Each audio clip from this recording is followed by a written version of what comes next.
Missouri is on the phone with us. And Senator McCaskill, tell us about Senator Feinstein. Joe, the memories just flood back. And there's a couple of things I think it's really important to say about Dianne as we mourn the passing of a giant in political history and such a trailblazer and mentor for thousands of women across this country and California.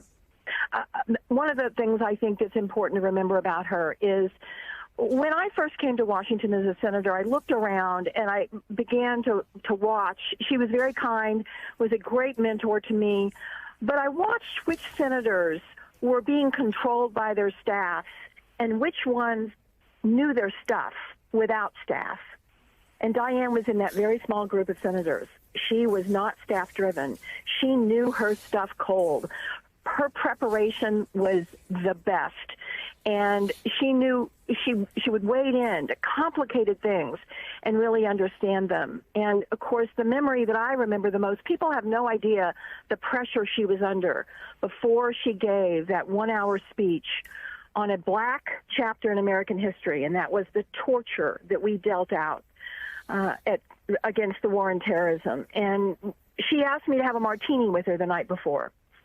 So we went to this restaurant, and she was, she was firm, she was determined, but she obviously was feeling the weight she was getting pushed by the Intelligence Committee not to do it. She was getting pushed by the White House not to do it. She stood up that next day and gave, I think, one of the historic speeches that have been given on the Senate floor. And I would ask everyone who wants to mourn Dianne today to go online and watch that speech and see her command of the material and see her commitment to America doing better. That's all you need to know about who she was as a person and a senator. And I might add, as a person, she was fun.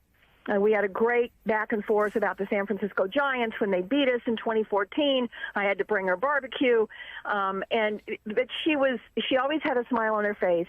She always had time for people that had just arrived at the Senate, and the Senate will miss her, but this country will miss her. She is going to be seen as a giant for the rest of history. A giant in San Francisco politics, a giant in California politics, and a giant in American politics in the United States Senate. And as you said, she had it down cold. She, like Hillary Clinton, two women who never went to a committee hearing meeting without knowing more than just about everybody else around them, because, again, they took their job extraordinarily seriously, were always prepared.